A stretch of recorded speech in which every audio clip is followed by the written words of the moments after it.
Okay, now let us talk about what will happen when the pyruvate will enter into the matrix of the mitochondria. Okay, as the pyruvate enters into the matrix of the mitochondria, it will undergo oxidative decarboxylation, means there will be release of CO2 group. When the pyruvate will enter into the matrix of the mitochondria, it will undergo oxidative decarboxylation, means so many steps are involved, no doubt, but there will be release of CO2. Okay, now for this, for the oxidative decarboxylation, there is requirement of an enzyme, and that is pyruvate dehydrogenase. Clear?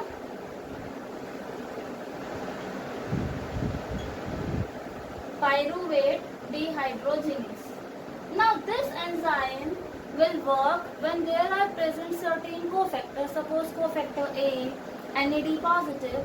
So what will happen in the matrix of the mitochondria? Firstly, this pyruvate will undergo decarboxylation with the help of this enzyme, and certain cofactors are involved, that is suppose cofactor A, coenzyme A.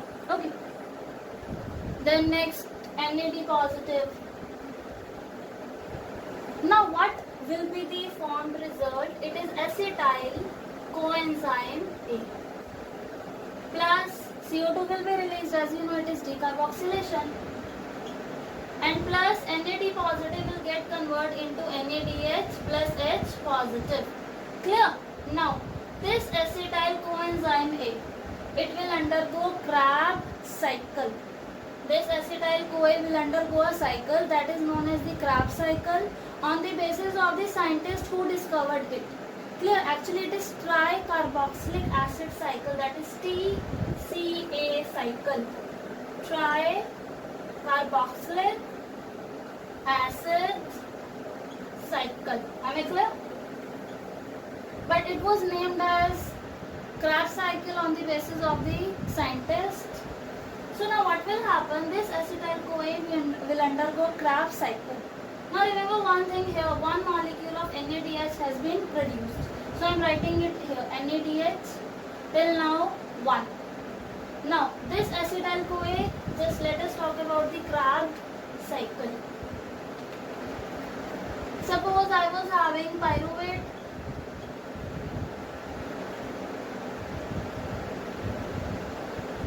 it will undergo oxidative decarboxylation that I told you now. Now it will result in the formation of acetyl CoA. Clear? Now what will happen in Krebs cycle, as it is a cyclic process? So there will be condensation of this acetyl group. This acetyl group will undergo condensation by water and oxaloacetic acid. This is having 2 carbon. Acetyl coenzyme is having how many carbon? 2. Now oxaloacetic acid will come and it will bond with acetyl CoA.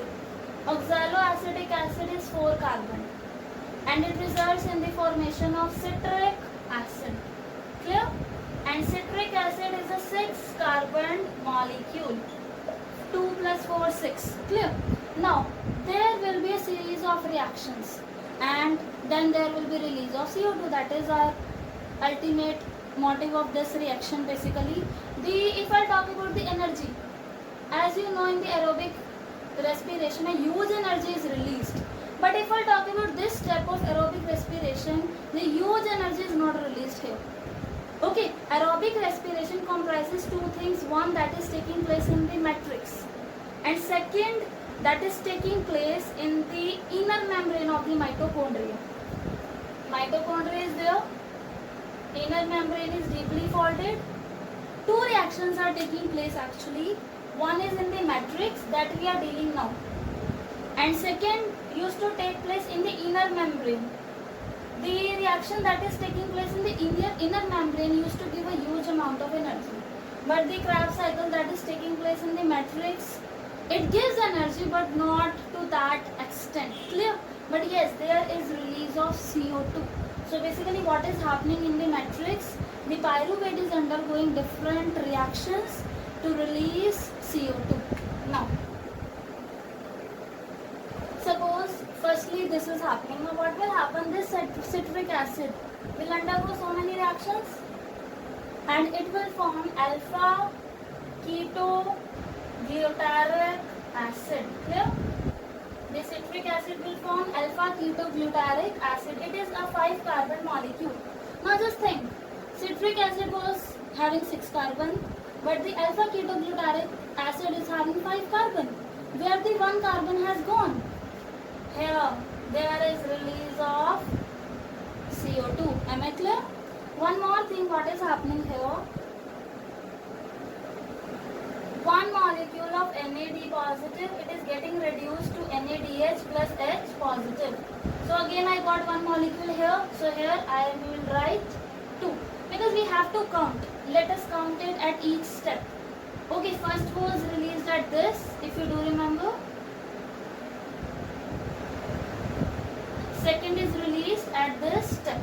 Now, this alpha glutaric acid, it will undergo again a series of reactions and it will get converted into succinic acid. Succinic acid is again a 4 carbon molecule.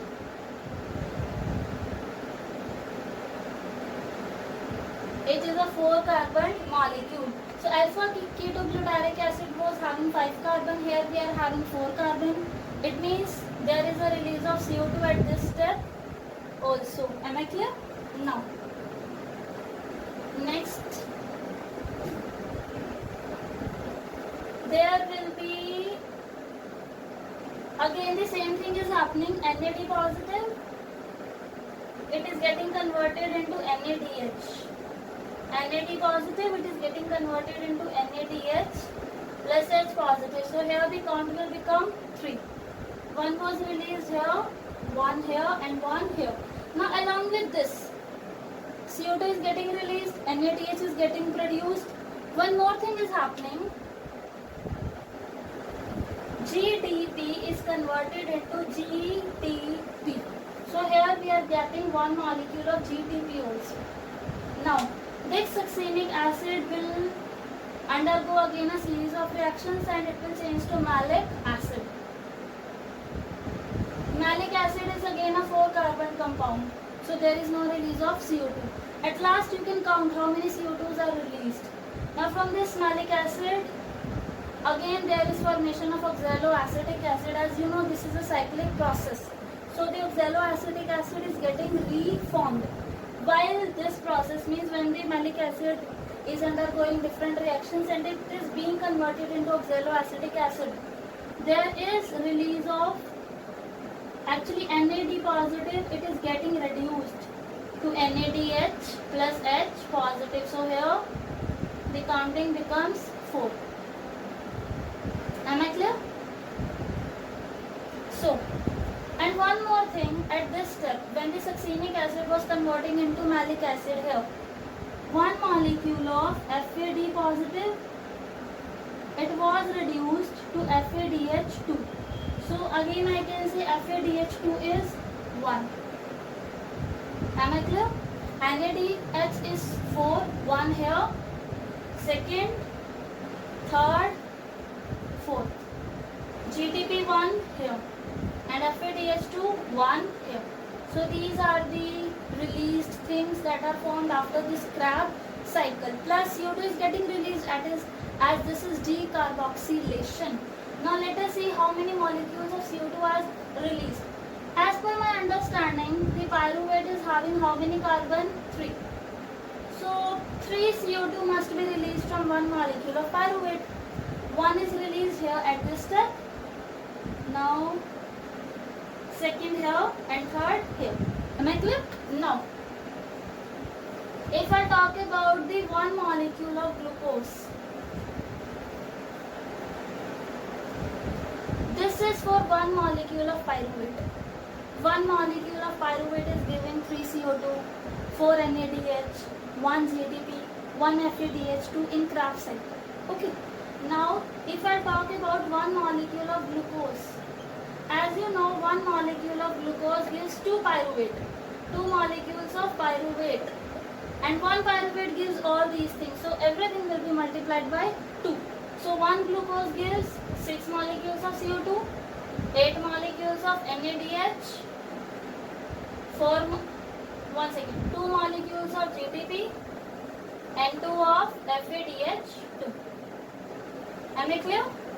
If you see the energy produced, ATP is not there, but the NADH, they will result in the formation of energy. But in the next step, this step, that is the Krebs cycle, it is taking place in the matrix, and this is basically responsible for the release of CO2. The energy that we used to say in aerobic respiration is not that much produced here. It will get produced in the next step, that will take place in the inner membrane of the mitochondria, and that process we shall discuss in the next class. Thank you.